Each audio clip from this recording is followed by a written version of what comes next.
intenção é de press conferência aqui, tá? Que nós queremos apresentar na povo de Aruba que é a intenção tá com nosso projeto. Lá nos visa que nós sabíamos que não para visa que o projeto grande aqui está consiste de 3 partes. Nós também nós queremos trabalhar monumento dedicado a Fernando de la Salle. Nós queremos trabalhar gedenkboek, boek comemorativo e também documentário para contar a vida de Fernando na Aruba. Interviews com diferentes gente que a experiência de Fernando de na juventude ou de na trabalho. Então, parte de interviews aqui também vira parte de book comemorativo.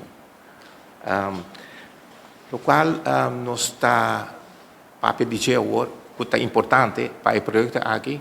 Nós está calcular que o projeto aqui vai custar 495 mil florins. Então, nós está quebrando que o monumento lo custa mais ou menos 350 mil, o book comemorativo está 25 mil, então o documental está 75 mil. Nós temos gasto, posto onvoorziene budget de 10%, dus está saliendo 425 mil.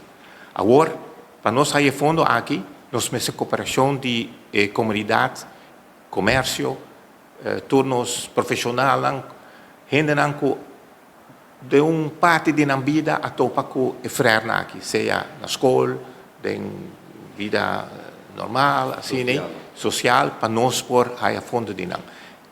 Como nós queremos buscar fundo aqui, sistema de crowdfunding, aunque nós não queremos crowdfunding exato internacional, mas nós queremos acercar toda a gente via e-mail.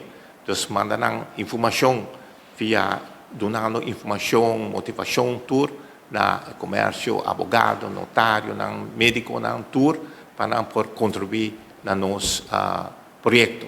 É projeto grande. Eu quero para fim de dezembro de ano nós temos fundo junto para ser sobre agora vou começar projeto grande, vamos começar a pôr placa delante, depósito, não quer pago delante para não funcionar. Pensa mencionar que nós a papel com o governo, então em nome de senhor Eyman, ministro-presidente, a donar-nos colaboração que o governo cooperar conosco na arriba diferentes pontos e mais, apontar gente de parte do ministro de senhor Herdey para se nós merecer qualquer informação ou necessidade, nós podemos contactar a pessoa aí para nós poder funcionar.